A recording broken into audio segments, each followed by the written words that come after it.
नमस्कार, मैं हूं दिव्या और आप देख रहे हैं आंखें न्यूज 24। आइए सबसे पहले नजर डालते हैं आज के मुख्य समाचारों पर। नमस्कार, मैं अमित और आप देख रहे हैं आंखें न्यूज 24। बीजेपी विधायक और नीतीश सरकार में मंत्री रहे प्रेम कुमार 18वीं विधानसभा के स्पीकर होंगे। सोमवार को विधानमंडल के शीतकालीन सत्र के पहले दिन उन्होंने एनडीए उम्मीदवार के रूप में दोनों डिप्टी सीएम विजय सिन्हा और सम्राट चौधरी की मौजूदगी में नामांकन दाखिल कर दिया। उनका निर्विरोध निर्वाचन तय माना जा रहा है क्योंकि विपक्ष के मात्र 35 विधायक हैं। विपक्ष की ओर से कोई उम्मीदवार स्पीकर पद के लिए नहीं दिया गया है। उन्होंने कहा कि जो दायित्व दिया जाएगा उसका निर्वहन करेंगे। बिहार में 89 सीटों के साथ सबसे बड़ी पार्टी के रूप में उभरी बीजेपी के पास गृह मंत्रालय भी है। सम्राट चौधरी को गृह मंत्री बनाया गया है। प्रेम कुमार गया शहर के विधायक हैं। नीतीश कुमार के साथ वो कई विभागों के मंत्री रहे। प्रेम कुमार ने कृषि विभाग, वन एवं पर्यावरण, सहकारिता विभाग, पीएचईडी, पीडब्ल्यूडी विभागों में मंत्री की जिम्मेदारी संभाला है। प्रेम कुमार कभी भी किसी विवाद में नहीं रहे। सब कुछ ठीक रहा तो वे विधानसभा अध्यक्ष के पद पर निर्विरोध चुन लिए जाएंगे। नामांकन के बाद विधानसभा परिसर में उन्होंने मीडिया से बातचीत की। उन्होंने कहा कि बिहार विधानसभा के अध्यक्ष पद के लिए आज नामांकन किया है, जिसका रिजल्ट कल आने वाला है। हमारे नेताओं ने मिलकर जो निर्णय लिया है उसका हम स्वागत करते हैं। उन्होंने अपनी पार्टी और सहयोगी दलों के नेताओं के प्रति आभार व्यक्त किया और उन्हें स्पीकर उम्मीदवार के रूप में चयन के लिए धन्यवाद दिया है। और उन्होंने क्या कुछ कहा, सुनिए इस वीडियो में।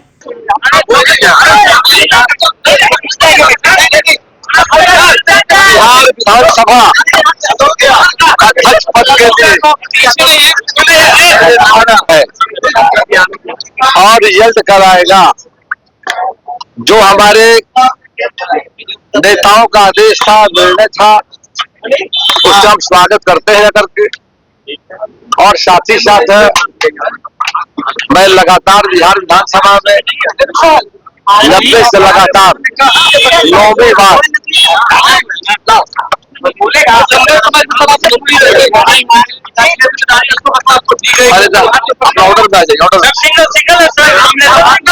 बिल्कुल नामांकन आज हमारे पार्टी के नेताओं के निर्णय के हिसाब से मुझे आदेश हुआ, उस हिसाब से हमने आज नामांकन किया है। हम पार्टी नेताओं के प्रति आभार व्यक्त करते हैं, धन्यवाद देते हैं और कल ये नमस्कार, मैं अमित और आप देख रहे हैं आंखें न्यूज 24। बिहार में 18वीं विधानसभा का पहला सत्र आज से शुरू हो गया। पहले दिन सदन की कार्रवाई शुरू होते ही विधानसभा चुनाव में जीत कराए सभी 243 विधायक एक एक कर शपथ ले रहे हैं।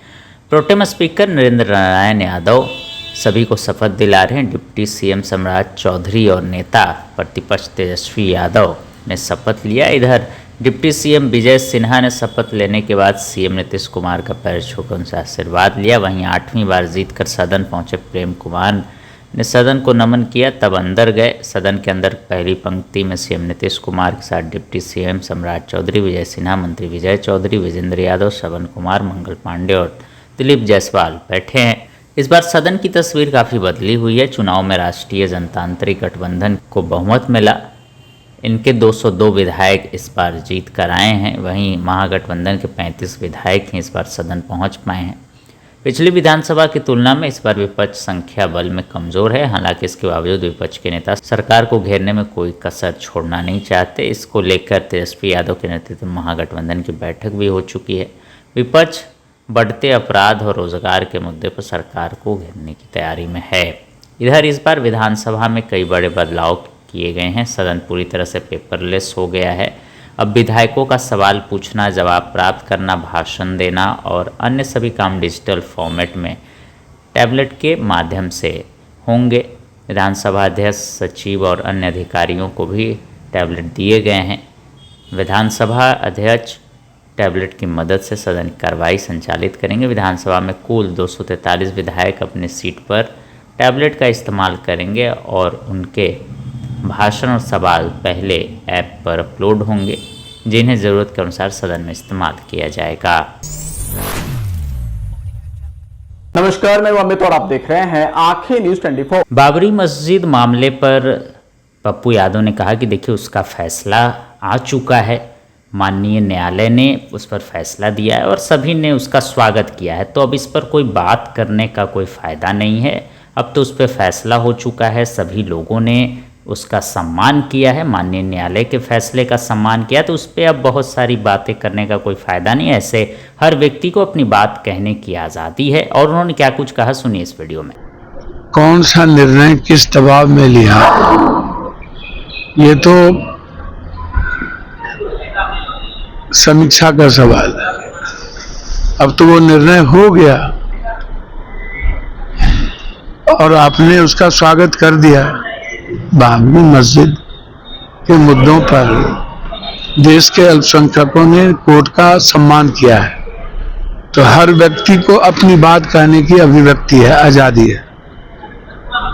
तो हमारे सर्वोच्च न्यायालय का सम्मान सब करती है। सही या गलत फैसले की विवेचना और आलोचना होती है, इसमें कोई बहस नहीं है। व्यक्तिगत तौर पर यदि किसी को लगता है कि इस तरह की घटना घटित हुई तो वो बोल रहे होंगे, लेकिन देश के अल्पसंख्यकों ने मुद्दों का सम्मान किया। सर, क्या लगता है कि बिहार में जो हालात हुए, गठबंधन अभी भी बरकरार है? क्योंकि कांग्रेस की बैठक में भी बहुत बातें हुई जो राजद के खिलाफ उठी। गठबंधन का क्या अभी मतलब, हमको तो समझ में नहीं आ रहा है। मुद्दों पर तो सभी विपक्ष एक है ना भाई। अब जैसे लोकसभा के मुद्दों में SIR है, राष्ट्रीय सुरक्षा का मुद्दा है, लोकतंत्र सुरक्षा का मुद्दा है, तो इस मुद्दों पर सारे विपक्ष तो एक रहेंगे और आगे भी देश के मुद्दों पर सभी विपक्ष मिल करके काम करें। अभी बिहार में कोई चुनाव तो है नहीं, अब तो सभी पार्टी को स्वतंत्र होकर अपने संगठन पर काम करना हो। माले ने कहा कि 3 तारीख से जो गरीबों के आशियाना पर, दुकानों पर हमले हो रहे हैं, आंदोलन करेंगे, तो हम लोग मिलकर के साथ रहेंगे। इसमें क्या बहस है भाई? अभी कोई चुनाव तो हो नहीं रहा है कि गठबंधन जुट रहा है, टूट रहा है। आप लोग झूठ फूस का तोड़ते हैं, बिखरते हैं। मुद्दों पर पूरा देश का विपक्ष एक है और सबकी सहमति से लोकसभा के भीतर, अब जैसे रामलीला में रैली है तो सभी गठबंधन के लोगों को बुलाए जाएंगे, उसमें क्या बस। राजद से अभी अलग होकर कांग्रेस को अपना मजबूती, सर सब पार्टी अपना अपना संगठन, माले अपना संगठन की बात कर रहा। अभी उन्होंने, माले ने घोषणा किया ना भाई, तो कांग्रेस तो स्वतंत्र पार्टी है, RJD भी स्वतंत्र पार्टी है, तो अपने RJD स्वतंत्र है अपने संगठन को बनाने के लिए, कांग्रेस भी स्वतंत्र है। क्या बोलते रहते हैं आप लोग, का तो उल्टा पुल्टा बात रहता है। नेशनल हेराल्ड मामले में फिर से एक FIR। भैया कोई काम बचा है इस देश के गृह मंत्री और होम मिनिस्टर को?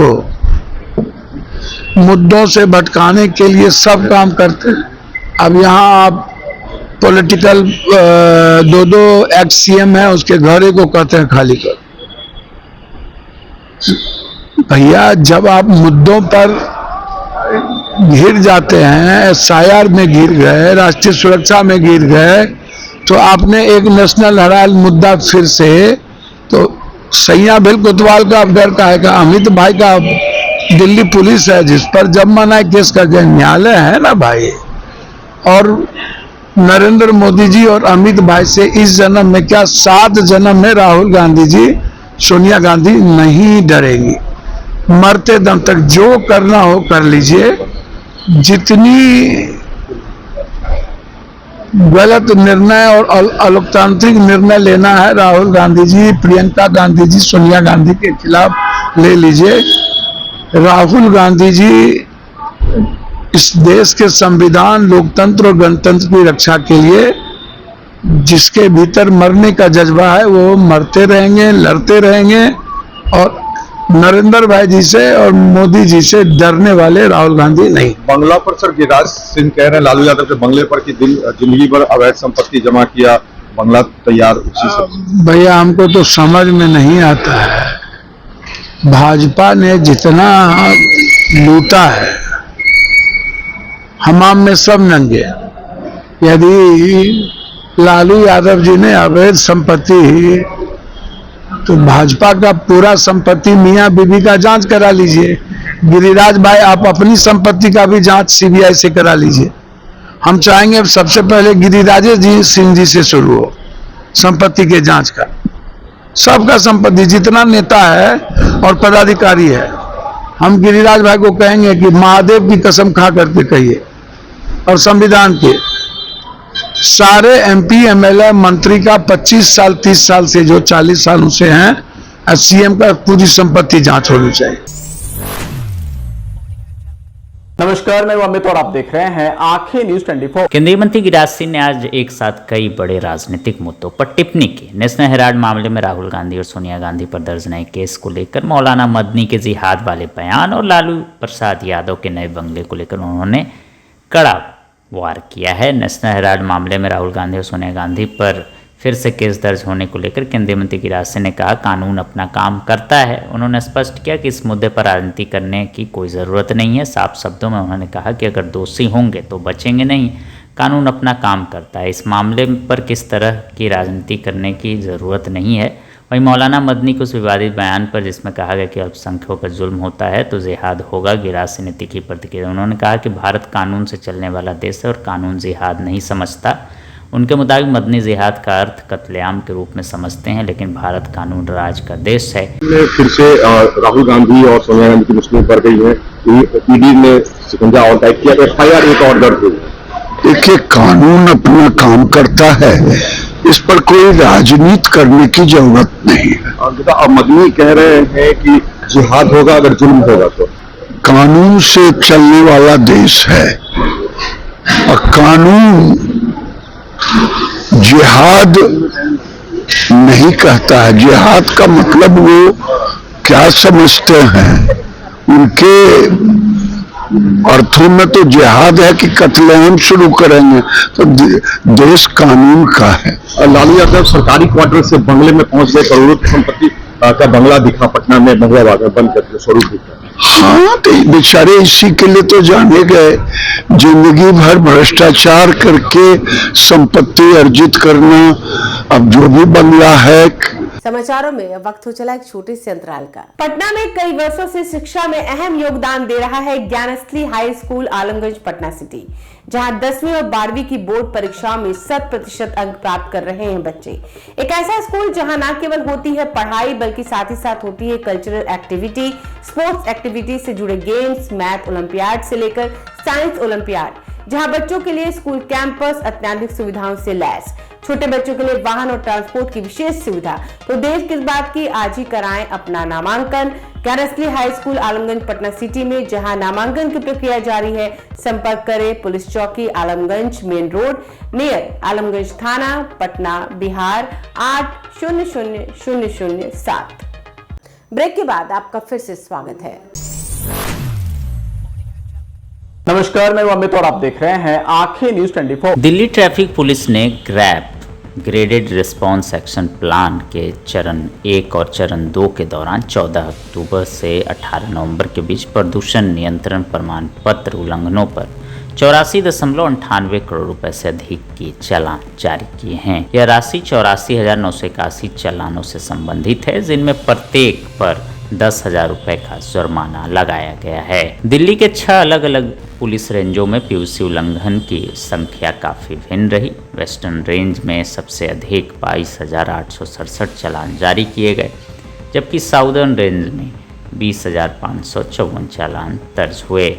न्यू दिल्ली रेंज में 13,423, ईस्टर्न रेंज में 12,441, नॉर्दर्न रेंज में 10,211 और सेंट्रल रेंज में 5,485 चालान जारी किए गए। सरकारी रिकॉर्ड के मुताबिक प्रत्येक रेंज में दिल्ली के अलग अलग जिलों को शामिल किया गया है, जैसे ईस्टर्न रेंज में पूर्वी दिल्ली, शाहदरा और उत्तर पूर्व दिल्ली आते हैं। पुलिस ने उन वाहनों पर भी नज़र रखी है जो सड़क पर स्पष्ट रूप से प्रदूषण फैलाते पाए गए। इस श्रेणी में 2030 वाहनों को चालान जारी किया गया। साउदर्न रेंज में सबसे ज़्यादा 1,197, वेस्टर्न रेंज में 751 और न्यू दिल्ली रेंज में 82 चालान जारी हुए हैं, जबकि ईस्टर्न, नॉर्दर्न और सेंट्रल रेंज में ऐसी कोई घटना दर्ज नहीं हुई। इस दौरान साउदर्न रेंज में एक ओवरएज वाहन भी जब्त किया गया।